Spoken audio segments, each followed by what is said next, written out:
ਸਤਿ ਸ਼੍ਰੀ ਅਕਾਲ। ਤੁਸੀਂ ਵੇਖ ਰਹੇ ਹੋ ਟੀਵੀ ਪੰਜਾਬ ਤੇ ਮੈਂ ਹਾਂ ਤੁਹਾਡੇ ਨਾਲ ਇੰਦਰਪ੍ਰੀਤ ਕੌਰ ਸੰਘੇੜਾ। ਖਬਰਾਂ ਦੇ ਇਸ ਬੁਲੇਟਿਨ ਵਿੱਚ ਤੁਹਾਡਾ ਸਵਾਗਤ ਹੈ। ਸਭ ਤੋਂ ਪਹਿਲਾਂ ਨਜ਼ਰ ਮਾਰਦੇ ਹਾਂ ਹੈਡਲਾਈਨਸ ਤੇ। ਬਾਰਡਰ ਬੰਦ ਦਾ ਅਸਰ ਮਾਹਰਾਂ ਨੇ ਪ੍ਰਗਟਾਈ ਚਿੰਤਾ। ਪ੍ਰਦਰਸ਼ਨ ਬਾਰੇ ਪੁਲਿਸ ਦਾ ਫੈਸਲਾ, ਕੁਈਨਸ ਪਾਰਕ ਕੀਤਾ ਬੰਦ। ਪ੍ਰਦਰਸ਼ਨ ਬਾਰੇ ਕਈ ਕੰਪਨੀਆਂ ਨੇ ਰੱਖਿਆ ਪੱਖ, ਕਿਹਾ ਕਰਮਚਾਰੀ ਮਰਜ਼ੀ ਨਾਲ ਕਰ ਰਹੇ ਪ੍ਰਦਰਸ਼ਨ। ਕੈਨੇਡਾ ਵਿੱਚ ਵੱਧ ਰਹੀ ਆਬਾਦੀ, ਪਹਿਲੇ ਨੰਬਰ ਤੇ ਕੈਨੇਡਾ ਦਾ ਨਾਮ। ਨਸ਼ੇ ਨੇ ਲਈਆਂ ਕਈ ਜਾਨਾਂ, ਟੁੱਟਿਆ ਪਹਿਲਾ ਰਿਕਾਰਡ। ਪ੍ਰਦਰਸ਼ਨ ਕਾਰਨ ਅੰਬੈਸਡਰ ਬਾਰਡਰ ਬੰਦ ਪਿਆ ਹੈ, ਜਿਸ ਤੋਂ ਬਾਅਦ ਮਾਹਰਾਂ ਨੇ ਚੇਤਾਵਨੀ ਦਿੱਤੀ ਹੈ। ਮਾਹਰਾਂ ਦਾ ਕਹਿਣਾ ਹੈ ਕਿ ਇਸ ਕਾਰਨ ਸਪਲਾਈ ਚੇਨ ਪ੍ਰਭਾਵਿਤ ਹੋ ਸਕਦੀ ਹੈ, ਕਿਉਂਕਿ ਰੋਜ਼ਾਨਾ ਇੱਥੋਂ ਕਾਫੀ ਚੀਜ਼ਾਂ ਨਿਕਲਦੀਆਂ ਨੇ ਤੇ ਕੈਨੇਡਾ ਅਮਰੀਕਾ ਵਿਚਕਾਰ ਇਹ ਅਹਿਮ ਟ੍ਰੇਡ ਲਿੰਕ ਹੈ। ਇਸ ਕਾਰਨ ਉਹਨਾਂ ਵੱਲੋਂ ਆਪਣਾ ਪੱਖ ਰੱਖਿਆ ਗਿਆ। ਕੀ ਕਹਿਣਾ ਹੈ ਮਾਹਰਾਂ ਦਾ, ਤੁਹਾਨੂੰ ਦੱਸਦੇ ਹਾਂ। ਇਸ ਸਮੇਂ ਪ੍ਰਦਰਸ਼ਨ ਦੌਰਾਨ ਜੋ ਅੰਬੈਸਡਰ ਬ੍ਰਿਜ ਬੰਦ ਪਿਆ ਹੈ, ਉਸ ਸੰਬੰਧੀ ਮਾਹਰਾਂ ਵੱਲੋਂ ਆਪਣੇ ਵਿਚਾਰ ਰੱਖੇ ਗਏ। ਮਾਹਰਾਂ ਦਾ ਮੰਨਣਾ ਹੈ ਕਿ ਬ੍ਰਿਜ ਬਲੌਕੇਜ ਦੇ ਕਾਰਨ ਕੈਨੇਡੀਅਨ ਟ੍ਰੇਡ ਦੇ ਉੱਪਰ ਅਸਰ ਪੈ ਸਕਦਾ ਹੈ। ਦੱਸ ਦਈਏ ਕਿ ਓਨਟਾਰੀਓ ਵਿੱਚ ਜੋ ਅੰਬੈਸਡਰ ਬ੍ਰਿਜ ਹੈ, ਇਹ ਕੈਨੇਡਾ ਅਤੇ ਅਮਰੀਕਾ ਵਿਚਕਾਰ ਇੱਕ ਅਹਿਮ ਟ੍ਰੇਡ ਲਿੰਕ ਹੈ ਤੇ ਜੇਕਰ ਇਹ ਇਸੇ ਤਰ੍ਹਾਂ ਬੰਦ ਰਹਿੰਦਾ ਹੈ ਤਾਂ ਇਸ ਦਾ ਅਸਰ ਟ੍ਰੇਡ ਦੇ ਉੱਪਰ ਪੈ ਸਕਦਾ ਹੈ। ਸਟੈਟਿਸਟਿਕਸ ਕੈਨੇਡਾ ਮੁਤਾਬਕ ਇਸ ਬ੍ਰਿਜ ਦੇ ਰਾਹੀਂ ਰੋਜ਼ਾਨਾ 1/4 ਚੀਜ਼ਾਂ ਜਾਂਦੀਆਂ ਨੇ, ਜਿਸ ਦਾ ਮਤਲਬ ਹੈ ਕਿ ਰੋਜ਼ਾਨਾ $300 ਮਿਲੀਅਨ ਦੀਆਂ ਚੀਜ਼ਾਂ ਇਸ ਬ੍ਰਿਜ ਦੇ ਰਾਹੀਂ ਜਾਂਦੀਆਂ ਨੇ। ਮਾਹਰਾਂ ਮੁਤਾਬਕ ਰੋਜ਼ਾਨਾ ਇਸ ਬ੍ਰਿਜ ਦੇ ਰਾਹੀਂ ਜ਼ਰੂਰਤ ਦੀਆਂ ਚੀਜ਼ਾਂ ਜਿਵੇਂ ਕਿ ਖਾਣ ਪੀਣ ਅਤੇ ਮੈਡੀਕਲ ਸਪਲਾਈਜ਼ ਵੀ ਜਾਂਦੀਆਂ ਨੇ, ਪਰ ਬ੍ਰਿਜ ਬੰਦ ਹੋਣ ਕਾਰਨ ਇਹ ਚੀਜ਼ਾਂ ਵੀ ਪ੍ਰਭਾਵਿਤ ਹੋਣਗੀਆਂ। ਜ਼ਿਕਰਯੋਗ ਹੈ ਕਿ ਜੋ ਫੈਡਰਲ ਸਰਕਾਰ ਵੱਲੋਂ ਲਾਜ਼ਮੀ ਵੈਕਸੀਨੇਸ਼ਨ ਦੀ ਨੀਤੀ ਲਿਆਂਦੀ ਗਈ, ਇਸ ਦਾ ਟਰੱਕਰਜ਼ ਵੱਲੋਂ ਵਿਰੋਧ ਕੀਤਾ ਜਾ ਰਿਹਾ ਹੈ। ਇਹ ਪ੍ਰਦਰਸ਼ਨ ਕਾਫੀ ਦਿਨਾਂ ਤੋਂ ਜਾਰੀ ਹੈ। ਟਰੱਕਰਜ਼ ਵੱਲੋਂ ਮੰਗ ਕੀਤੀ ਜਾ ਰਹੀ ਹੈ ਕਿ ਲਾਜ਼ਮੀ ਵੈਕਸੀਨੇਸ਼ਨ ਦੀ ਨੀਤੀ ਹਟਾਈ ਜਾਵੇ। ਇਸ ਤੋਂ ਇਲਾਵਾ ਪਾਬੰਦੀਆਂ ਵਿੱਚ ਵੀ ਰਾਹਤ ਦਿੱਤੀ ਜਾਵੇ। ਅੱਜ 13ਵਾਂ ਦਿਨ ਹੋ ਗਿਆ ਹੈ ਜਦੋਂ ਇਹ ਪ੍ਰਦਰਸ਼ਨ ਕੀਤਾ ਜਾ ਰਿਹਾ ਹੈ। ਪੁਲਿਸ ਵੱਲੋਂ ਪ੍ਰਦਰਸ਼ਨ ਨੂੰ ਧਿਆਨ ਵਿੱਚ ਰੱਖਦਿਆਂ ਵੱਡਾ ਫੈਸਲਾ ਲਿਆ ਗਿਆ। ਕੁਈਨਸ ਪਾਰਕ ਨੂੰ ਬੰਦ ਕੀਤਾ ਜਾ ਰਿਹਾ ਹੈ। ਇਸ ਬਾਰੇ ਪੁਲਿਸ ਨੇ ਜਾਣਕਾਰੀ ਦਿੱਤੀ ਕਿ ਉਹਨਾਂ ਵੱਲੋਂ ਅਜਿਹਾ ਕਿਉਂ ਕੀਤਾ ਜਾ ਰਿਹਾ ਹੈ। ਪੁਲਿਸ ਦਾ ਕਹਿਣਾ ਹੈ ਕਿ ਟਿਕਟੌਕ ਉੱਪਰ ਕਿਸੇ ਵੱਲੋਂ ਇਸ ਬਾਰੇ ਜਾਣਕਾਰੀ ਦਿੱਤੀ ਗਈ ਸੀ ਕਿ ਇੱਥੇ ਪ੍ਰੋਟੈਸਟ ਹੋ ਸਕਦਾ ਹੈ, ਇੱਥੋਂ ਵਾਹਨ ਲੰਘ ਸਕਦੇ ਨੇ, ਜਿਸ ਦੇ ਚੱਲਦਿਆਂ ਉਹਨਾਂ ਵੱਲੋਂ ਕਾਰਵਾਈ ਕੀਤੀ ਗਈ। ਪ੍ਰਦਰਸ਼ਨ ਦੌਰਾਨ ਪੁਲਿਸ ਵੱਲੋਂ ਵੱਡਾ ਫੈਸਲਾ ਲਿਆ ਗਿਆ, ਜਿੱਥੇ ਉਹਨਾਂ ਵੱਲੋਂ ਕੁਈਨਸ ਪਾਰਕ ਨੂੰ ਬੰਦ ਕੀਤਾ ਜਾ ਰਿਹਾ ਹੈ। ਦਰਅਸਲ ਸੋਸ਼ਲ ਮੀਡੀਆ ਦੇ ਉੱਪਰ ਕੁਝ ਇਸ ਤਰ੍ਹਾਂ ਦੀ ਪੋਸਟ ਸਾਹਮਣੇ ਆਈ ਸੀ, ਜਿਸ ਤੋਂ ਬਾਅਦ ਪੁਲਿਸ ਨੇ ਕੁਈਨਸ ਪਾਰਕ ਨੂੰ ਬੰਦ ਕਰ ਦਿੱਤਾ। ਇਸ ਬਾਰੇ ਪੁਲਿਸ ਵੱਲੋਂ ਜਾਣਕਾਰੀ ਦਿੱਤੀ ਗਈ। ਉਹਨਾਂ ਦੱਸਿਆ ਕਿ ਫਰੀडम ਰੈਲੀ ਵਿੱਚ ਹਿੱਸਾ ਲੈਣ ਵਾਲੇ ਆਰਗੇਨਾਈਜ਼ਰ ਵੱਲੋਂ ਟਿਕਟੌਕ ਦੇ ਉੱਪਰ ਇੱਕ ਜਾਣਕਾਰੀ ਸਾਂਝੀ ਕੀਤੀ ਗਈ ਸੀ, ਜਿਸ ਵਿੱਚ ਦੱਸਿਆ ਜਾ ਰਿਹਾ ਸੀ ਕਿ ਕੁਈਨਸ ਪਾਰਕ ਵਾਲੇ ਖੇਤਰ ਵਿੱਚ ਪ੍ਰੋਟੈਸਟ ਹੋ ਸਕਦਾ ਹੈ ਤੇ ਇੱਥੋਂ ਵਾਹਨ ਲੰਘਣਗੇ। ਇਸ ਤੋਂ ਬਾਅਦ ਪੁਲਿਸ ਨੇ ਫੈਸਲਾ ਕੀਤਾ ਤੇ ਉਹਨਾਂ ਵੱਲੋਂ ਕੁਈਨਸ ਪਾਰਕ ਨੂੰ ਬੰਦ ਕੀਤਾ ਜਾ ਰਿਹਾ ਹੈ। ਜ਼ਿਕਰਯੋਗ ਹੈ ਕਿ ਫੈਡਰਲ ਸਰਕਾਰ ਵੱਲੋਂ ਜੋ ਲਾਜ਼ਮੀ ਵੈਕਸੀਨੇਸ਼ਨ ਦੀ ਨੀਤੀ ਲਿਆਂਦੀ ਗਈ, ਉਸ ਦਾ ਟਰੱਕਰਜ਼ ਵੱਲੋਂ ਵਿਰੋਧ ਕੀਤਾ ਜਾ ਰਿਹਾ ਹੈ, ਜਿਸ ਕਾਰਨ ਆਟਵਾ ਵਿੱਚ ਵੱਡੇ ਪੱਧਰ ਦੇ ਉੱਪਰ ਪ੍ਰਦਰਸ਼ਨ ਜਾਰੀ ਹੈ। ਇਸ ਪ੍ਰੋਟੈਸਟ ਨੂੰ ਅੱਜ 13 ਦਿਨ ਹੋ ਚੁੱਕੇ ਨੇ ਤੇ ਇਹ ਪ੍ਰਦਰਸ਼ਨ ਅਜੇ ਵੀ ਬਰਕਰਾਰ ਹੈ। ਅਜੇ ਕੋਈ ਵੀ ਸੰਕੇਤ ਨਜ਼ਰ ਨਹੀਂ ਆ ਰਿਹਾ ਕਿ ਜੋ ਇੱਥੇ ਆਟਵਾ ਵਿੱਚ ਪ੍ਰੋਟੈਸਟ ਕਰ ਰਹੇ ਨੇ ਉਹ ਆਟਵਾ ਨੂੰ ਛੱਡਣਗੇ। ਇਸ ਤੋਂ ਪਹਿਲਾਂ ਵੀਕਐਂਡ ਦੌਰਾਨ ਅਲੱਗ-ਅਲੱਗ ਥਾਵਾਂ ਦੇ ਉੱਪਰ ਵੀ ਪ੍ਰੋਟੈਸਟ ਕੀਤਾ ਗਿਆ। ਉਧਰ ਦੂਜੇ ਪਾਸੇ ਬਾਰਡਰ ਨੂੰ ਵੀ ਬੰਦ ਕੀਤਾ ਗਿਆ ਹੈ, ਜਿੱਥੇ ਆਵਾਜਾਈ ਵਿੱਚ ਪਰੇਸ਼ਾਨੀ ਆ ਰਹੀ ਹੈ। ਇਸ ਬਾਰੇ ਵੀ ਪੁਲਿਸ ਵੱਲੋਂ ਲਗਾਤਾਰ ਟਵੀਟ ਰਾਹੀਂ ਜਾਣਕਾਰੀ ਸਾਂਝੀ ਕੀਤੀ ਜਾ ਰਹੀ ਹੈ। ਆਟਵਾ ਵਿੱਚ ਕਾਫੀ ਦਿਨਾਂ ਤੋਂ ਪ੍ਰੋਟੈਸਟ ਚੱਲ ਰਿਹਾ। ਅੱਜ 13 ਦਿਨ ਹੋ ਗਏ ਨੇ ਇਸ ਪ੍ਰਦਰਸ਼ਨ ਨੂੰ। ਇਸ ਦੌਰਾਨ ਕਈ ਕੰਪਨੀਆਂ ਵੱਲੋਂ ਦੱਸਿਆ ਜਾ ਰਿਹਾ ਹੈ ਕਿ ਉਹਨਾਂ ਦੇ ਵਰਕਰਸ ਉਹਨਾਂ ਨੂੰ ਮਿਸ ਰਿਪਰੈਜ਼ੈਂਟ ਕਰ ਰਹੇ ਨੇ। ਕੰਪਨੀਆਂ ਦਾ ਕਹਿਣਾ ਹੈ ਕਿ ਉਹਨਾਂ ਨੂੰ ਪਤਾ ਹੀ ਨਹੀਂ ਕਿ ਉਹਨਾਂ ਦੇ ਵਰਕਰ ਪ੍ਰੋਟੈਸਟ ਵਿੱਚ ਹਿੱਸਾ ਲੈਣ ਵਾਸਤੇ ਗਏ ਹੋਏ ਨੇ। ਕੈਨੇਡਾ ਦੇ ਵੱਖ-ਵੱਖ ਹਿੱਸਿਆਂ ਵਿੱਚ ਇਸ ਸਮੇਂ ਜੋ ਟਰੱਕਰਸ ਵੱਲੋਂ ਪ੍ਰੋਟੈਸਟ ਕੀਤਾ ਜਾ ਰਿਹਾ ਹੈ, ਇਸ ਤੋਂ ਬਾਅਦ ਕੰਪਨੀਆਂ ਨੇ ਆਪਣਾ ਪੱਖ ਰੱਖਿਆ। ਕਈ ਕੰਪਨੀਆਂ ਵੱਲੋਂ ਕਿਹਾ ਜਾ ਰਿਹਾ ਹੈ ਕਿ ਉਹਨਾਂ ਦੇ ਕਰਮਚਾਰੀ ਉਹਨਾਂ ਨੂੰ ਮਿਸ ਰਿਪਰੈਜ਼ੈਂਟ ਕਰ ਰਹੇ ਨੇ। ਇੱਕ ਕੰਪਨੀ ਦਾ ਮਾਲਕ ਸੋਸ਼ਲ ਮੀਡੀਆ ਪਲੇਟਫਾਰਮ ਦੇ ਉੱਪਰ ਤਸਵੀਰ ਦੇਖ ਕੇ ਹੈਰਾਨ ਰਹਿ ਗਿਆ, ਜੋ ਕਿ ਉਸਦੇ ਕੰਪਨੀ ਦੇ ਵਾਹਨ ਦੀ ਹੈ। ਇਹ ਤਸਵੀਰ ਡਾਊਨਟਾਊਨ ਆਟਵਾ ਵਿੱਚ ਚੱਲ ਰਹੀ ਪ੍ਰੋਟੈਸਟ ਤੋਂ ਸਾਹਮਣੇ ਆਈ। ਮੌਂਟਰੀਅਲ ਦੀ ਇਸ ਕੰਪਨੀ ਦਾ ਕਹਿਣਾ ਹੈ ਕਿ ਉਹਨਾਂ ਨੂੰ ਇਸ ਬਾਰੇ ਕੋਈ ਵੀ ਆਈਡੀਆ ਨਹੀਂ ਹੈ ਕਿ ਉਹਨਾਂ ਦਾ ਪਿਕਅਪ ਟਰੱਕ ਅਤੇ EMPLOYE ਪ੍ਰੋਟੈਸਟ ਵਿੱਚ ਹੈ।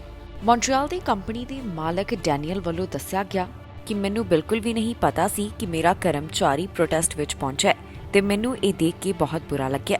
ਉਹਨਾਂ ਵੱਲੋਂ ਐਤਵਾਰ ਨੂੰ ਹੀ 4 ਲੋਕਾਂ ਨੂੰ ਭੇਜ ਦਿੱਤਾ ਗਿਆ ਕਿ ਟਰੱਕ ਨੂੰ ਵਾਪਸ ਲੈ ਕੇ ਆਂਦਾ ਜਾਵੇ। ਨਾਲ ਹੀ ਉਹਨਾਂ ਵੱਲੋਂ ਇਹ ਗੱਲ ਤੱਕ ਕਹਿ ਦਿੱਤੀ ਗਈ ਕਿ ਉਹਨਾਂ ਵੱਲੋਂ ਵਰਕਰ ਨੂੰ ਕੰਮ ਤੋਂ ਕੱਢ ਦਿੱਤਾ ਜਾਵੇਗਾ। ਇਸ ਪ੍ਰੋਟੈਸਟ ਤੋਂ ਜੋ ਜਾਣਕਾਰੀ ਸਾਹਮਣੇ ਆਈ, ਉਸ ਮੁਤਾਬਕ 200 ਦੇ ਕਰੀਬ ਕੰਪਨੀਆਂ ਅਜਿਹੀਆਂ ਹਨ ਜਾਂ ਤਾਂ ਜਿਨ੍ਹਾਂ ਵੱਲੋਂ ਪ੍ਰੋਟੈਸਟ ਨੂੰ ਸਪੋਰਟ ਕੀਤਾ ਜਾ ਰਿਹਾ ਜਾਂ ਫਿਰ ਜਿਹੜੇ ਇਸ ਵਿੱਚ ਹਿੱਸਾ ਲੈਣ ਲਈ ਪਹੁੰਚੇ ਹੋਏ ਨੇ। ਪਰ ਦੂਜੇ ਪਾਸੇ ਕਈ ਕੰਪਨੀਆਂ ਵੱਲੋਂ ਇਹ ਵੀ ਕਿਹਾ ਜਾ ਰਿਹਾ ਹੈ ਕਿ ਉਹਨਾਂ ਨੂੰ ਇਸ ਬਾਰੇ ਆਈਡੀਆ ਨਹੀਂ ਕਿ ਉਹਨਾਂ ਦੇ ਕਰਮਚਾਰੀ ਇਸ ਪ੍ਰੋਟੈਸਟ ਵਿੱਚ ਪਹੁੰਚੇ ਹੋਏ ਨੇ। ਜ਼ਿਕਰਯੋਗ ਹੈ ਕਿ ਫੈਡਰਲ ਸਰਕਾਰ ਵੱਲੋਂ ਟਰੱਕ ਡਰਾਈਵਰਸ ਵਾਸਤੇ ਲਾਜ਼ਮੀ ਵੈਕਸੀਨੇਸ਼ਨ ਨੀਤੀ ਲਿਆਂਦੀ ਗਈ, ਜਿਸ ਦਾ ਟਰੱਕਰਜ਼ ਵੱਲੋਂ ਵਿਰੋਧ ਕੀਤਾ ਜਾ ਰਿਹਾ ਹੈ। ਅੱਜ ਇਸ ਪ੍ਰੋਟੈਸਟ ਨੂੰ 13 ਦਿਨ ਹੋ ਚੁੱਕੇ ਨੇ। ਆਟਵਾ ਵਿੱਚ ਪ੍ਰੋਟੈਸਟ ਕੀਤਾ ਜਾ ਰਿਹਾ ਹੈ। ਜਿਸ ਦੌਰਾਨ ਟਰੱਕਰਸ ਮੰਗ ਕਰ ਰਹੇ ਨੇ ਕਿ ਲਾਜ਼ਮੀ ਵੈਕਸੀਨੇਸ਼ਨ ਨੀਤੀ ਨੂੰ ਹਟਾਇਆ ਜਾਵੇ ਤੇ ਸੂਬਿਆਂ ਤੋਂ ਪਾਬੰਦੀਆਂ ਚੁੱਕੀਆਂ ਜਾਣ। ਕੈਨੇਡਾ ਦੀ ਆਬਾਦੀ ਬਾਰੇ ਤਾਜ਼ਾ ਜਾਣਕਾਰੀ ਸਾਹਮਣੇ ਆਈ, ਜਿਸ ਵਿੱਚ ਪਤਾ ਚੱਲਿਆ ਹੈ ਕਿ ਕੈਨੇਡਾ ਅੰਦਰ ਪੈਂਡੈਮਿਕ ਦੌਰਾਨ ਵੀ ਪੋਪੂਲੇਸ਼ਨ ਕਾਫੀ ਵੱਧ ਹੋਈ ਹੈ।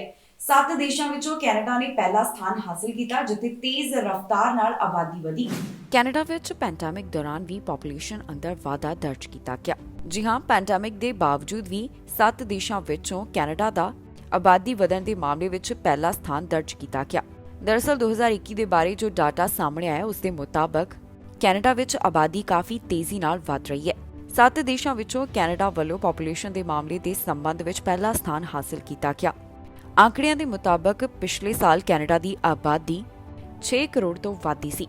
ਕੈਨੇਡਾ ਦੀ 27.3 ਮਿਲੀਅਨ ਆਬਾਦੀ 41 ਵੱਡੇ ਸ਼ਹਿਰਾਂ ਵਿੱਚ ਰਹਿੰਦੀ ਹੈ ਤੇ ਪਿਛਲੇ 5 ਸਾਲਾਂ ਦੌਰਾਨ ਕੈਨੇਡਾ ਦੀ ਆਬਾਦੀ 1.8 ਮਿਲੀਅਨ ਵੱਧ ਦਰਜ ਕੀਤੀ ਗਈ। ਡਾਟਾ ਤੋਂ ਜੋ ਜਾਣਕਾਰੀ ਸਾਹਮਣੇ ਆਈ ਹੈ ਉਸ ਮੁਤਾਬਕ ਯੂਕੌਨ ਦੀ ਆਬਾਦੀ 12.1% ਦੇ ਵਿਕਾਸ ਦੇ ਨਾਲ ਰਾਸ਼ਟਰੀ ਪੱਧਰ ਤੇ ਸਭ ਤੋਂ ਤੇਜ਼ ਰਫ਼ਤਾਰ ਨਾਲ ਵਧੀ। 2016 ਤੋਂ 2021 ਦੌਰਾਨ new ਫਾਊਂਡਲੈਂਡ and Labrador the population ਵਿੱਚ 1.8% ਦੀ ਗਿਰਾਵਟ ਦੇਖੀ ਗਈ। ਸਭ ਤੋਂ ਤੇਜ਼ੀ ਨਾਲ ਵਧਣ ਵਾਲਾ ਸੂਬਾ ਪ੍ਰਿੰਸ ਐਡਵਰਡ ਆਈਲੈਂਡ ਸੀ, ਜੋ 8% ਦੀ ਦਰ ਨਾਲ ਵਧਿਆ। ਪੈਂਡੈਮਿਕ ਦੇ ਬਾਵਜੂਦ ਕੈਨੇਡਾ ਦੀ ਆਬਾਦੀ 2016 ਤੋਂ 2021 ਤੱਕ ਦੂਜੇ 7 ਦੇਸ਼ਾਂ ਦੇ ਮੁਕਾਬਲੇ ਲਗਭਗ ਦੁੱਗਣੀ ਰਫ਼ਤਾਰ ਨਾਲ ਵਧੀ ਹੈ। ਬ੍ਰਿਟਿਸ਼ ਕੋਲੰਬੀਆ ਵਿੱਚ ਨਸ਼ੇ ਦੀ ਓਵਰਡੋਜ਼ ਕਾਰਨ ਹੋਣ ਵਾਲੀਆਂ ਮੌਤਾਂ ਦਾ ਅੰਕੜਾ ਲਗਾਤਾਰ ਵਧਦਾ ਜਾ ਰਿਹਾ ਹੈ। ਸਾਲ 2021 ਦੌਰਾਨ ਪੁਰਾਣੇ ਰਿਕਾਰਡ ਟੁੱਟੇ ਨੇ, ਜਿੱਥੇ ਕਾਫੀ ਜ਼ਿਆਦਾ ਮੌਤਾਂ ਇਸ ਇਲਿਸਿਟ ਡਰੱਗ ਓਵਰਡੋਜ਼ ਦੇ ਕਾਰਨ ਹੋ ਗਈਆਂ। ਸਾਲ 2021 ਦੌਰਾਨ ਬ੍ਰਿਟਿਸ਼ ਕੋਲੰਬੀਆ ਵਿੱਚ ਓਵਰਡੋਜ਼ ਕਾਰਨ ਕਈ ਜਾਨਾਂ ਗਈਆਂ ਨੇ। ਸਾਲ 2021 ਬ੍ਰਿਟਿਸ਼ ਕੋਲੰਬੀਆ ਵਾਸਤੇ ਡੈਡਲੀਐਸਟ ਈਅਰ ਸਾਬਿਤ ਹੋਇਆ। ਜਾਣਕਾਰੀ ਮੁਤਾਬਕ ਇਲਿਸਿਟ ਡਰੱਗ ਓਵਰਡੋਜ਼ ਕਾਰਨ ਇਸ ਸਾਲ 2224 ਲੋਕਾਂ ਦੀ ਜਾਨ ਚਲੀ ਗਈ। ਬ੍ਰਿਟਿਸ਼ ਕੋਲੰਬੀਆ ਵਿੱਚ ਪਬਲਿਕ ਹੈਲਥ ਐਮਰਜੈਂਸੀ ਐਲਾਨ ਕੀਤਿਆਂ 6 ਸਾਲ ਦਾ ਸਮਾਂ ਹੋ ਚੁੱਕਿਆ ਹੈ। ਇਸ ਦੇ ਬਾਵਜੂਦ ਵੀ ਓਪੀਓਇਡ ਓਵਰਡੋਜ਼ ਕਾਰਨ ਮਰਨ ਵਾਲਿਆਂ ਦੀ ਗਿਣਤੀ ਹਰ ਸਾਲ ਵਧਦੀ ਹੋਈ ਦਿਖਾਈ ਦੇ ਰਹੀ ਹੈ। ਇਸ ਬਾਰੇ ਜੋ ਬ੍ਰਿਟਿਸ਼ ਕੋਲੰਬੀਆ ਕੋਰਨਰਸ ਸਰਵਿਸ ਦੀ ਤਾਜ਼ਾ ਰਿਪੋਰਟ ਸਾਹਮਣੇ ਆਈ ਉਸ ਵਿੱਚ ਪਤਾ ਚੱਲਦਾ ਹੈ ਕਿ 2021 ਦੌਰਾਨ 2224 ਲੋਕਾਂ ਦੀ ਓਵਰਡੋਜ਼ ਕਾਰਨ ਮੌਤ ਹੋਈ ਹੈ। ਪਿਛਲੇ ਸਾਲ ਜਾਣੀ ਕਿ 2020 ਦੇ ਮੁਕਾਬਲੇ ਇਸ ਵਿੱਚ 26% ਦਾ ਵਾਧਾ ਦੱਸਿਆ ਗਿਆ। ਇਸ ਸਾਲ ਦਸੰਬਰ ਅਤੇ ਨਵੰਬਰ ਦੋ ਅਜਿਹੇ ਮਹੀਨੇ ਸਨ ਜਿੱਥੇ ਓਵਰਡੋਜ਼ ਕਾਰਨ ਸਭ ਤੋਂ ਵੱਧ ਮੌਤਾਂ ਹੋਈਆਂ। ਨਵੰਬਰ ਮਹੀਨੇ 210 ਅਤੇ ਦਸੰਬਰ ਮਹੀਨੇ 215 ਜਾਨਾਂ ਚਲੀਆਂ ਗਈਆਂ। ਰਿਪੋਰਟ ਵਿੱਚ ਦੱਸਿਆ ਗਿਆ ਹੈ ਕਿ ਜ਼ਿਆਦਾਤਰ 30 ਸਾਲ ਤੋਂ 59 ਸਾਲ ਦੇ ਵਿਚਕਾਰ ਇਲਿਸਿਟ ਡਰੱਗ ਦੇ ਕਾਰਨ ਮੌਤਾਂ ਦਰਜ ਕੀਤੀਆਂ ਗਈਆਂ। 56% ਮੌਤਾਂ ਪ੍ਰਾਈਵੇਟ ਹੋਮਸ, 28% ਬਾਕੀ ਜਾਣੀ ਕਿ ਸੋਸ਼ਲ ਸਪੋਰਟਿਵ ਹਾਊਸਿੰਗ ਵਿੱਚ ਦਰਜ ਕੀਤੀਆਂ ਗਈਆਂ। ਇਨ੍ਹਾਂ ਮਰਨ ਵਾਲਿਆਂ ਵਿੱਚ ਜ਼ਿਆਦਾਤਰ ਮੇਲ ਦੱਸੇ ਗਏ ਨੇ, ਜਿਨ੍ਹਾਂ ਦਾ ਅੰਕੜਾ 3/4 ਦੱਸਿਆ ਗਿਆ।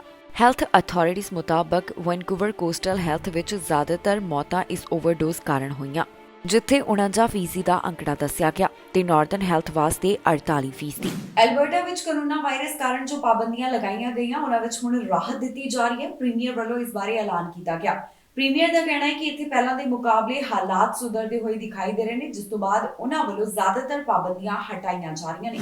ਐਲਬਰਟਾ ਵੱਲੋਂ ਕੋਰੋਨਾ ਪਾਬੰਦੀਆਂ ਦੇ ਬਾਰੇ ਵੱਡਾ ਐਲਾਨ ਕੀਤਾ ਗਿਆ। ਐਲਬਰਟਾ ਵੱਲੋਂ ਹੁਣ ਰੈਸਟ੍ਰਿਕਸ਼ਨਸ ਵਿੱਚ ਵੱਡੀ ਢਿੱਲ ਦਿੱਤੀ ਜਾ ਰਹੀ ਹੈ। ਜੀ ਹਾਂ, ਸਸਕੈਚੁਆਨ ਤੋਂ ਬਾਅਦ ਐਲਬਰਟਾ ਹੁਣ ਅਜਿਹਾ ਸੂਬਾ ਬਣ ਗਿਆ ਹੈ ਜਿੱਥੇ ਢਿੱਲ ਦੇਣ ਦਾ ਐਲਾਨ ਕਰ ਦਿੱਤਾ ਗਿਆ। ਨਵੇਂ ਨਿਯਮਾਂ ਮੁਤਾਬਕ ਐਲਬਰਟਾ ਵਾਸੀਆਂ ਨੂੰ ਹੁਣ ਰੈਸਟੋਰੈਂਟ ਅਤੇ ਖਾਣ ਪੀਣ ਵਾਲੀਆਂ ਥਾਵਾਂ ਦੇ ਉੱਪਰ QR ਕੋਡ ਦਿਖਾਉਣ ਦੀ ਜ਼ਰੂਰਤ ਨਹੀਂ ਹੋਵੇਗੀ, ਜਿਸ ਦਾ ਮਤਲਬ ਹੈ ਕਿ ਵੈਕਸੀਨੇਸ਼ਨ ਪ੍ਰੂਫ ਰਿਕੁਆਇਰਮੈਂਟ ਨੂੰ ਹਟਾਇਆ ਜਾ ਰਿਹਾ ਹੈ। ਇਸ ਬਾਰੇ ਪ੍ਰੀਮੀਅਰ ਜੇਸਨ ਕੈਨੀ ਵੱਲੋਂ ਐਲਾਨ ਕੀਤਾ ਗਿਆ, ਜਿੱਥੇ ਉਹਨਾਂ ਨੇ ਪ੍ਰੋਵਿੰਸ ਵਿੱਚ 3 ਪੜਾਵਾਂ ਤਹਿਤ ਰੀਓਪਨਿੰਗ ਬਾਰੇ ਜਾਣਕਾਰੀ ਸਾਂਝੀ ਕੀਤੀ ਗਈ।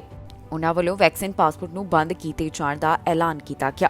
ਪ੍ਰੀਮੀਅਰ ਦਾ ਕਹਿਣਾ ਹੈ ਕਿ ਪਹਿਲਾਂ ਦੇ ਮੁਕਾਬਲੇ ਐਲਬਰਟਾ ਵਿੱਚ ਹਾਲਾਤ ਸੁਧਰਦੇ ਹੋਏ ਦਿਖਾਈ ਦੇ ਰਹੇ ਨੇ। ਪ੍ਰੋਵਿੰਸ ਵਿੱਚ 500 ਤੋਂ ਘੱਟ ਕੈਪੈਸਿਟੀ ਵਾਲੀਆਂ ਥਾਵਾਂ ਜਿਵੇਂ ਕਿ ਲਾਇਬ੍ਰੇਰੀ ਅਤੇ ਹੋਰ ਕਈ ਧਾਰਮਿਕ ਥਾਵਾਂ ਦੇ ਉੱਪਰ ਕੈਪੈਸਿਟੀ ਲਿਮਿਟ ਨੂੰ ਹਟਾ ਦਿੱਤਾ ਗਿਆ ਹੈ। ਜ਼ਿਆਦਾ ਕੈਪੈਸਿਟੀ ਵਾਲੀਆਂ ਥਾਵਾਂ ਤੇ ਕੁਝ ਅਜੇ ਵੀ ਰਿਸਟ੍ਰਿਕਸ਼ਨ ਜਾਰੀ ਰਹਿਣਗੀਆਂ। ਨਵੇਂ ਨਿਯਮਾਂ ਮੁਤਾਬਕ ਸੋਮਵਾਰ ਤੋਂ 12 ਸਾਲ ਅਤੇ ਘੱਟ ਉਮਰ ਦੇ ਬੱਚਿਆਂ ਨੂੰ ਮਾਸਕ ਤੋਂ ਛੋਟ ਮਿਲੇਗੀ, ਜਦਕਿ ਸਕੂਲ ਵਿੱਚ ਹਰ ਉਮਰ ਦੇ ਬੱਚਿਆਂ ਲਈ ਮਾਸਕ ਲਾਜ਼ਮੀ ਨਹੀਂ ਹੋਵੇਗਾ। ਇਸ ਦੌਰਾਨ ਪ੍ਰੀਮੀਅਰ ਵੱਲੋਂ ਹੋਰ ਕੀ ਕਿਹਾ ਗਿਆ, ਆਓ ਤੁਹਾਨੂੰ ਸੁਣਾਉਂਦੇ ਹਾਂ। I should say vaccinated people are almost as likely as unvaccinated people to experience a breakthrough infection. Now, it is critical to add that the vaccines are hugely effective at preventing severe outcomes like hospitalization and death. And that's why we continue to implore the folks who have not yet been vaccinated to get that safe and effective protection. But a program originally designed to reduce transmission amongst unvaccinated people doesn't make sense in a context where we have such a high level of breakthrough infections. So this is the data, this is the reality, and this is why jurisdictions around the world are now rolling up their proof of vaccination programs. It is why Dr. Tam said that provinces should re-examine proof of vaccination programs. I think she said that on Saturday. So no, I don't think that this program can serve any useful purpose in controlling spread now or in the future, unless we were to redefine full vaccination as having had 3 shots, because we do know that third shot, the booster shot, having been more recent and also probably inducing a stronger overall immune response, is still somewhat effective at preventing breakthrough infections. So the only way that a proof of vaccination program would make any practical sense would be to, as I say, make a requirement that people get a third shot. We're only at 43% third shot coverage amongst the eligible population in Alberta. Ontario ਵੱਲੋਂ ਇੱਕ ਵੱਡਾ ਐਲਾਨ ਕੀਤਾ ਗਿਆ ਜਿੱਥੇ grocery store ਅਤੇ pharmacies ਦੇ ਉੱਪਰ ਮੁਫਤ ਕੋਵਿਡ-19 ਐਂਟੀਜਨ ਟੈਸਟ ਉਪਲਬਧ ਹੋਣਗੇ। ਜੀ ਹਾਂ, ਇਹਨਾਂ ਰੈਪਿਡ ਟੈਸਟ ਬਾਰੇ ਓਨਟਾਰੀਓ ਸਰਕਾਰ ਵੱਲੋਂ ਜਾਣਕਾਰੀ ਸਾਂਝੀ ਕੀਤੀ ਗਈ ਤੇ ਦੱਸਿਆ ਗਿਆ ਹੈ ਕਿ ਇਹਨਾਂ ਨੂੰ ਕਿਸ ਤਰ੍ਹਾਂ ਇਹ ਟੈਸਟ ਉਪਲਬਧ ਹੋਣਗੇ। ਓਨਟਾਰੀਓ ਸਰਕਾਰ ਵੱਲੋਂ ਮੁਫਤ ਰੈਪਿਡ ਐਂਟੀਜਨ ਟੈਸਟ ਬਾਰੇ ਐਲਾਨ ਕੀਤਾ ਗਿਆ। ਓਨਟਾਰੀਓ ਸਰਕਾਰ ਦਾ ਕਹਿਣਾ ਹੈ ਕਿ ਕੁਝ ਚੁਣੇ ਹੋਏ ਗਰੋਸਰੀ ਸਟੋਰ ਅਤੇ ਫਾਰਮੇਸੀ ਉੱਪਰ ਮੁਫਤ ਵਿੱਚ ਰੈਪਿਡ ਐਂਟੀਜਨ ਟੈਸਟ ਉਪਲਬਧ ਹੋਣਗੇ। ਅਜਿਹਾ ਉਨ੍ਹਾਂ ਵੱਲੋਂ ਪੂਰੇ ਸੂਬੇ ਵਾਸਤੇ ਦੱਸਿਆ ਗਿਆ। ਜਾਣਕਾਰੀ ਮੁਤਾਬਕ Costco, Shoppers Drug Mart, Loblaws Metro, food basics, Real Canadian Superstore, Longo's Walmart ਅਤੇ ਕਈ ਹੋਰ ਥਾਵਾਂ ਦੇ ਉੱਪਰ ਮੁਫਤ ਵਿੱਚ ਰੈਪਿਡ ਟੈਸਟ ਹੁਣ ਉਪਲਬਧ ਹੋਣਗੇ। ਲੌਂਗੋਸ ਵਿੱਚ ਆਨਲਾਈਨ ਗਰੋਸਰੀ ਡਿਲੀਵਰੀ ਆਰਡਰ ਦੇ ਰਾਹੀਂ ਇਹ ਟੈਸਟ ਉਪਲਬਧ ਹੋਣਗੇ। ਸਰਕਾਰ ਦਾ ਕਹਿਣਾ ਹੈ ਕਿ ਕੁੱਲ 2000 ਤੋਂ ਵੱਧ ਸਾਈਟਸ ਵੱਲੋਂ ਰੈਪਿਡ ਟੈਸਟ ਦੀ ਡਿਸਟ੍ਰੀਬਿਊਸ਼ਨ ਵਿੱਚ ਹਿੱਸਾ ਲਿਆ ਗਿਆ। ਇਸ ਵਿੱਚ 2385 ਗਰੋਸਰੀ ਸਟੋਰ ਅਤੇ ਕਈ ਫਾਰਮੇਸੀ ਸਟੋਰ ਸ਼ਾਮਿਲ ਹਨ।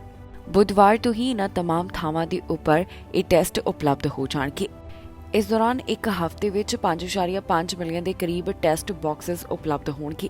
ਇਸ ਬਾਰੇ ਸਿਹਤ ਮੰਤਰੀ ਦਾ ਕਹਿਣਾ ਹੈ ਕਿ ਇਹ ਰੈਪਿਡ ਟੈਸਟ ਜਿਹੜੇ ਏਸਿਮਟੋਮੈਟਿਕ ਹਨ ਉਹਨਾਂ ਵੱਲੋਂ ਨਾ ਵਰਤੇ ਜਾਣ, ਜਾਂ ਫਿਰ ਜਿਹੜੇ ਲੋਕ ਬਾਹਰ ਨਹੀਂ ਜਾਣਾ ਚਾਹੁੰਦੇ ਉਹ ਵੀ ਇਹ ਨਾ ਵਰਤਣ।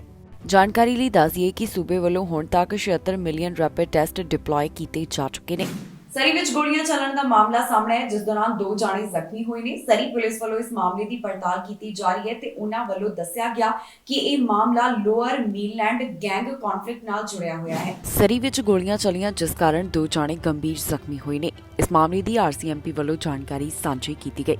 ਇਸ ਬਾਰੇ ਕਾਂਸਟੇਬਲ ਸਰਬਜੀਤ ਕੌਰ ਸੰਘਾ ਵੱਲੋਂ ਜਾਣਕਾਰੀ ਸਾਂਝੀ ਕਰਦਿਆਂ ਦੱਸਿਆ ਗਿਆ ਕਿ 11:30 ਦੇ ਕਰੀਬ 104 ਐਵੀਨਿਊ ਦੇ 168 ਸਟਰੀਟ ਤੇ ਗੋਲੀਆਂ ਲੱਗਣ ਦੀ ਜਾਣਕਾਰੀ ਉਨ੍ਹਾਂ ਨੂੰ ਮਿਲੀ। ਇਸ ਗੋਲੀਬਾਰੀ ਦੀ ਘਟਨਾ ਵਿੱਚ 2 ਜਾਣੇ ਗੰਭੀਰ ਰੂਪ ਵਿੱਚ ਜ਼ਖਮੀ ਹੋਏ, ਜਿਨ੍ਹਾਂ ਨੂੰ ਹਸਪਤਾਲ ਵਿੱਚ ਭਰਤੀ ਕਰਵਾਇਆ ਗਿਆ। ਸਰਬਜੀਤ ਸੰਘਾ ਦਾ ਕਹਿਣਾ ਹੈ ਕਿ ਇਸ ਦੌਰਾਨ ਔਰਤ ਗੰਭੀਰ ਰੂਪ ਵਿੱਚ ਜ਼ਖਮੀ ਹੋਈ ਹੈ ਤੇ ਦੂਸਰੇ ਪੀੜਤ ਦੀ ਹਾਲਤ ਖਤਰੇ ਤੋਂ ਬਾਹਰ ਦੱਸੀ ਜਾ ਰਹੀ ਹੈ। ਹੁਣ ਇਸ ਮਾਮਲੇ ਦੀ ਜਾਂਚ ਇੰਟੀਗ੍ਰੇਟਿਡ ਹੋਮਿਸਾਈਡ ਇਨਵੈਸਟੀਗੇਸ਼ਨ ਟੀਮ ਵੱਲੋਂ ਕੀਤੀ ਜਾ ਰਹੀ ਹੈ। ਇਸ ਤੋਂ ਇਲਾਵਾ RCMP ਵੱਲੋਂ ਦੱਸਿਆ ਗਿਆ ਕਿ ਇਹ ਮਾਮਲਾ ਲੋਅਰ ਮੀਨਲੈਂਡ ਗੈਂਗ ਕੌਨਫਲਿਕਟ ਨਾਲ ਜੁੜਿਆ ਹੋਇਆ ਹੈ। ਇਸ ਮਾਮਲੇ ਦੀ ਇਨਵੈਸਟੀਗੇਸ਼ਨ ਡਿਟੈਚਮੈਂਟਸ ਸੀਰੀਅਸ ਕ੍ਰਾਈਮ ਯੂਨਿਟ ਵੱਲੋਂ ਟੇਕ ਓਵਰ ਕਰ ਲਈ ਗਈ ਹੈ ਤੇ ਉਨ੍ਹਾਂ ਵੱਲੋਂ ਇਸ ਮਾਮਲੇ ਦੀ ਪੜਤਾਲ combined forces special enforcement unit ਨਾਲ ਕੀਤੀ ਜਾ ਰਹੀ ਹੈ। ਫਿਲਹਾਲ ਪੁਲਿਸ ਵੱਲੋਂ ਪੀੜਤਾਂ ਦੇ ਨਾਮ ਜਨਤਕ ਨਹੀਂ ਕੀਤੇ ਗਏ, ਸਿਰਫ ਇਹੀ ਦੱਸਿਆ ਗਿਆ ਹੈ ਕਿ ਉਨ੍ਹਾਂ ਦੋਹਾਂ ਨੂੰ ਹਸਪਤਾਲ ਵਿੱਚ ਭਰਤੀ ਕਰਵਾਇਆ ਗਿਆ। ਅਜੇ ਇਸ ਮਾਮਲੇ ਦੀ ਪੜਤਾਲ ਜਾਰੀ ਹੈ। ਕੈਨੇਡਾ ਦੇ ਵੱਖ-ਵੱਖ ਸਟੋਰਾਂ ਉੱਪਰ ਚੋਰੀ ਦੇ ਮਾਮਲੇ ਲਗਾਤਾਰ ਵਧਦੇ ਹੋਏ ਦਿਖਾਈ ਦੇ ਰਹੇ ਨੇ। ਇਹਨਾਂ ਸਟੋਰਾਂ ਉੱਪਰ ਜ਼ਿਆਦਾਤਰ ਮੀਟ ਦੀ ਤੇ ਚੀਜ਼ ਦੀ ਚੋਰੀ ਕੀਤੀ ਜਾ ਰਹੀ ਹੈ। ਇਹ ਗਰੋਸਰੀ ਸਟੋਰ ਬਾਰੇ ਵੀ ਇਸ ਤੋਂ ਬਾਅਦ ਕਾਫੀ ਜ਼ਿਆਦਾ ਪਰੇਸ਼ਾਨ ਨੇ। ਉਹਨਾਂ ਵੱਲੋਂ ਕਈ ਤਰੀਕੇ ਅਪਣਾਏ ਜਾ ਰਹੇ ਨੇ ਤਾਂ ਕਿ ਇਸ ਤਰ੍ਹਾਂ ਦੀਆਂ ਚੋਰੀਆਂ ਨੂੰ ਰੋਕਿਆ ਜਾ ਸਕੇ। ਕੈਨੇਡਾ ਦੇ ਗਰੋਸਰੀ ਸਟੋਰ ਤੇ ਹੋਣ ਵਾਲੀ ਚੋਰੀ ਦੇ ਮਾਮਲੇ ਲਗਾਤਾਰ ਵਧ ਰਹੇ ਨੇ। ਇਹਨਾਂ ਗਰੋਸਰੀ ਸਟੋਰਾਂ ਤੋਂ ਸਭ ਤੋਂ ਜ਼ਿਆਦਾ ਮੀਟ ਅਤੇ ਚੀਜ਼ ਚੋਰੀ ਕੀਤੇ ਜਾ ਰਹੇ ਨੇ। ਇੰਡਸਟਰੀ ਐਕਸਪਰਟਸ ਵੱਲੋਂ ਕਿਹਾ ਗਿਆ ਕਿ ਇਸ ਸਮੇਂ ਮੀਟ ਸਭ ਤੋਂ ਵੱਧ ਚੋਰੀ ਕੀਤਾ ਜਾ ਰਿਹਾ ਹੈ ਤੇ ਇਸ ਤੋਂ ਬਾਅਦ ਨੰਬਰ ਚੀਜ਼ ਦਾ ਹੈ। ਲਿਕਰ ਸਟੋਰਸ ਵੱਲੋਂ ਵੀ ਦੱਸਿਆ ਜਾ ਰਿਹਾ ਹੈ ਕਿ ਇੱਥੇ ਵੀ ਰੋਜ਼ਾਨਾ ਕਈ ਚੋਰੀ ਦੇ ਮਾਮਲੇ ਦਰਜ ਕੀਤੇ ਜਾ ਰਹੇ ਨੇ। ਪਹਿਲਾਂ ਦੇ ਮੁਕਾਬਲੇ ਇਹ ਲਗਾਤਾਰ ਕੇਸਿਸ ਵਧ ਰਹੇ ਨੇ। ਹੁਣ ਅਜੇ ਤੱਕ ਇਹ ਤਾਂ ਸਪਸ਼ਟ ਨਹੀਂ ਹੋ ਸਕਿਆ ਕਿ ਇਹਨਾਂ ਚੋਰੀ ਦੇ ਮਾਮਲਿਆਂ 'ਚ ਵਾਧਾ ਕਿਉਂ ਹੋ ਰਿਹਾ ਹੈ, ਕਿ ਇਸ ਦੇ ਪਿੱਛੇ ਇਨਫਲੇਸ਼ਨ ਕਾਰਨ ਹੈ ਜਾਂ ਫਿਰ ਕੁਝ ਹੋਰ। ਗ੍ਰੋਸਰੀ ਸਟੋਰ ਵਾਲਿਆਂ ਵੱਲੋਂ ਵੀ ਇਹ ਗੱਲ ਕਹੀ ਜਾ ਰਹੀ ਹੈ ਕਿ ਹੁਣ ਚੋਰਾਂ ਦਾ ਪਤਾ ਲਗਾਉਣਾ ਕਾਫੀ ਔਖਾ ਹੈ, ਕਿਉਂਕਿ ਜ਼ਿਆਦਾਤਰ ਲੋਕਾਂ ਵੱਲੋਂ ਮਾਸਕ ਪਹਿਨਿਆ ਹੁੰਦਾ ਹੈ, ਇਸ ਕਰਕੇ ਉਹਨਾਂ ਨੂੰ ਪਹਿਚਾਨਣ ਵਿੱਚ ਦਿੱਕਤ ਦਾ ਸਾਹਮਣਾ ਕਰਨਾ ਪੈਂਦਾ ਹੈ। ਦੱਸਿਏ ਕਿ ਸਟੈਟਿਸਟਿਕਸ ਕੈਨੇਡਾ ਵੱਲੋਂ ਪਿਛਲੇ ਮਹੀਨੇ ਜੋ ਰਿਪੋਰਟ ਪੇਸ਼ ਕੀਤੀ ਗਈ ਉਸ ਵਿੱਚ ਪਤਾ ਚੱਲਿਆ ਕਿ ਪਹਿਲਾਂ ਦੇ ਮੁਕਾਬਲੇ ਮੀਟ ਦੀਆਂ ਕੀਮਤਾਂ ਵਿੱਚ 9% ਵਾਧਾ ਦਰਜ ਕੀਤਾ ਗਿਆ।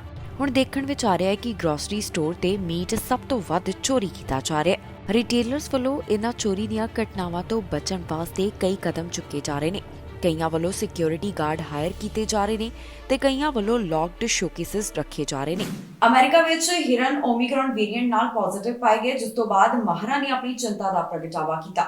ਇੱਥੇ ਜਿਹੜੇ ਸੈਂਪਲ ਹੈਗੇ ਉਹਨਾਂ ਵਿੱਚ ਪਤਾ ਚੱਲਿਆ ਕਿ 15% ਹਿਰਨਾਂ ਵਿੱਚ ਵਾਇਰਸ ਐਂਟੀਬਾਡੀ ਸਨ, ਜਿਸ ਤੋਂ ਪਤਾ ਚੱਲਦਾ ਹੈ ਕਿ ਉਹ ਪਹਿਲਾਂ ਵਾਇਰਸ ਦਾ ਸ਼ਿਕਾਰ ਹੋ ਚੁੱਕੇ ਨੇ। ਅਮਰੀਕਾ ਵਿੱਚ ਹਿਰਨ ਓਮਿਕਰੌਨ ਵੇਰੀਐਂਟ ਦਾ ਸ਼ਿਕਾਰ ਪਾਏ ਗਏ, ਜਿਸ ਤੋਂ ਬਾਅਦ ਹੁਣ ਚਿੰਤਾ ਵਧਦੀ ਹੋਈ ਦਿਖਾਈ ਦੇ ਰਹੀ ਹੈ। ਇਹ ਚਿੰਤਾ ਨਵੇਂ ਕੋਵਿਡ-19 ਵੇਰੀਐਂਟ ਨਾਲ ਜੁੜੀ ਹੋਈ ਹੈ। ਜਾਣਕਾਰੀ ਮੁਤਾਬਕ ਨਿਊਯਾਰਕ ਦੇ ਵਿੱਚ 131 ਹਿਰਨਾਂ ਦਾ ਇੱਕ ਸੈਂਪਲ ਲਿਆ ਗਿਆ ਸੀ, ਜਿਸ ਵਿੱਚੋਂ ਇਹ ਗੱਲ ਨਿਕਲ ਕੇ ਸਾਹਮਣੇ ਆਈ ਹੈ ਕਿ 15% ਦੇ ਅੰਦਰ ਵਾਇਰਸ ਐਂਟੀਬਾਡੀ ਸਨ। ਇਸ ਦੇ ਨਾਲ ਪਤਾ ਚੱਲਦਾ ਹੈ ਕਿ ਇਹ ਜਾਨਵਰ ਪਹਿਲਾਂ ਕਰੋਨਾ ਵਾਇਰਸ ਦਾ ਸ਼ਿਕਾਰ ਹੋ ਚੁੱਕੇ ਨੇ। ਹੁਣ ਜੋ ਹਿਰਨ ਓਮਿਕਰੌਨ ਵੇਰੀਐਂਟ ਦਾ ਸ਼ਿਕਾਰ ਪਾਏ ਗਏ, ਦੱਸ ਦਈਏ ਕਿ ਇਹ ਪਹਿਲੀ ਵਾਰ ਅਜਿਹਾ ਮਾਮਲਾ ਸਾਹਮਣੇ ਆਇਆ ਜਦੋਂ ਜਾਨਵਰਾਂ ਵਿੱਚ ਇਸ ਵੇਰੀਐਂਟ ਨਾਲ ਕੋਈ ਜਾਨਵਰ ਪੋਜ਼ਿਟਿਵ ਪਾਇਆ ਗਿਆ ਹੋਵੇ। ਇਸ ਤੋਂ ਪਹਿਲਾਂ ਜਾਨਵਰ ਕਰੋਨਾ ਵਾਇਰਸ ਦਾ ਸ਼ਿਕਾਰ ਹੋਏ ਨੇ, ਪਰ ਓਮਿਕਰੌਨ ਵੇਰੀਐਂਟ ਨਾਲ ਜੁੜਿਆ ਹੋਇਆ ਇਹ ਪਹਿਲਾ ਮਾਮਲਾ ਸਾਹਮਣੇ ਆਇਆ। ਇਸ ਬਾਰੇ ਯੂਐਸ ਡਿਪਾਰਟਮੈਂਟ ਆਫ ਐਗਰੀਕਲਚਰ ਦਾ ਕਹਿਣਾ ਹੈ ਕਿ ਅਜੇ ਉਹਨਾਂ ਕੋਲ ਇਸ ਬਾਰੇ ਕੋਈ ਸਬੂਤ ਨਹੀਂ ਹੈ ਕਿ ਜਾਨਵਰਾਂ ਤੋਂ ਮਨੁੱਖਾਂ ਨੂੰ ਇਹ ਵਾਇਰਸ ਫੈਲਦਾ ਹੈ ਜਾਂ ਫਿਰ ਨਹੀਂ।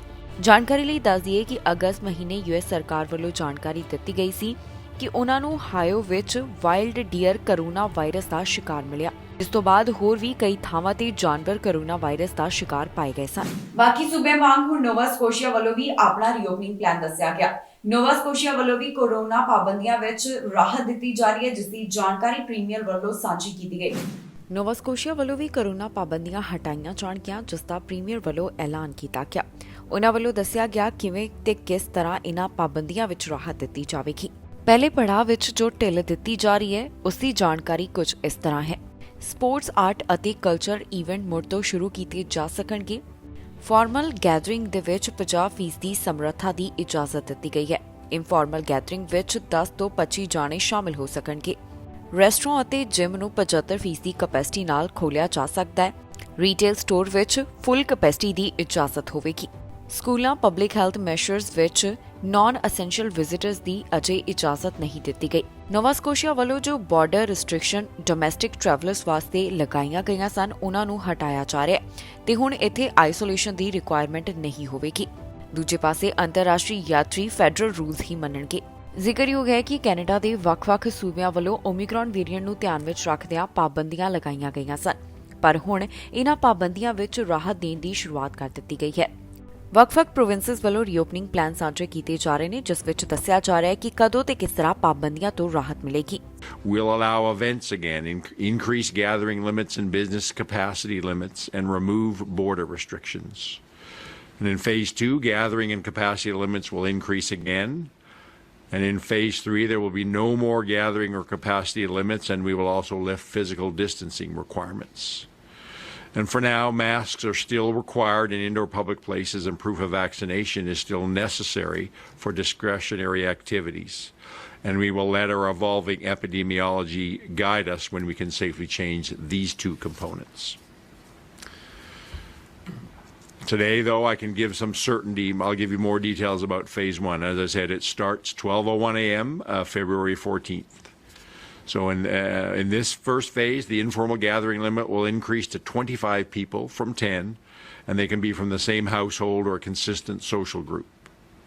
Typically, this is for gatherings at people's homes. We will also increase the formal gathering limit to 50% of the capacity of a venue and allow a range of events again, things like funerals, wedding receptions, festivals, fundraisers, and other special events. Performances and sports games will be allowed, including when they take place as part of school extracurricular activities. And the limit for participants, like players or performers, will increase to 60. and that's for both sports and arts and culture performances.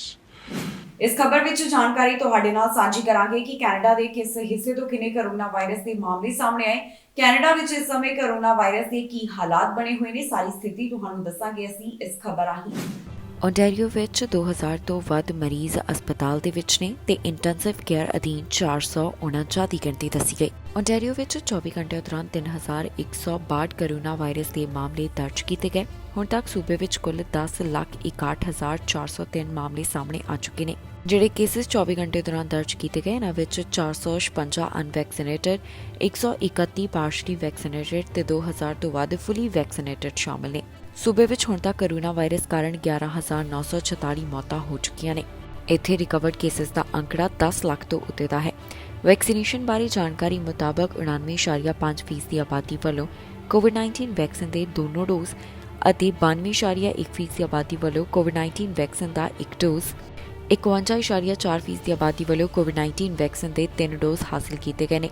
5 ਸਾਲ ਤੋਂ 11 ਸਾਲ ਵਾਲਿਆਂ ਚੋਂ 54.6% ਦੀ ਵੱਲੋਂ ਕੋਵਿਡ-19 vaccine ਦਾ ਇੱਕ dose ਤੇ 24.8% ਦੀ ਵੱਲੋਂ ਕੋਵਿਡ-19 vaccine ਦੇ ਦੋਨੋਂ ਡੋਜ਼ ਹਾਸਲ ਕੀਤੇ ਜਾ ਚੁੱਕੇ ਨੇ। ਇੱਥੇ ਟੈਸਟ ਪੋਜ਼ਿਟਿਵਿਟੀ ਰੇਟ 11.9% ਦਾ ਦੱਸਿਆ ਗਿਆ। ਕਿਊਬਿਕ ਤੋਂ 24 ਘੰਟਿਆਂ ਦੌਰਾਨ 3000 ਤੋਂ ਵੱਧ ਮਾਮਲੇ ਦਰਜ ਕੀਤੇ ਗਏ। ਇੱਥੇ 24 ਘੰਟਿਆਂ ਦੌਰਾਨ 3,361 ਕੇਸਿਸ ਸਾਹਮਣੇ ਆਏ। ਹਸਪਤਾਲ ਅੰਦਰ 2000 ਤੋਂ ਵੱਧ ਮਰੀਜ਼ਾਂ ਦੀ ਗਿਣਤੀ ਹੈ ਤੇ ਇੰਟੈਂਸਿਵ ਕੇਅਰ ਅਧੀਨ 178 ਦਾ ਅੰਕੜਾ ਹੈ। ਹੁਣ ਤੱਕ ਸੂਬੇ ਵਿੱਚ ਕੁੱਲ 8,85,696 ਕੇਸਿਸ ਸਾਹਮਣੇ ਆ ਚੁੱਕੇ ਨੇ। 13,000 ਤੋਂ ਵੱਧ ਮੌਤਾਂ ਇਸ ਵਾਇਰਸ ਕਾਰਨ ਹੋ ਚੁੱਕੀਆਂ ਨੇ।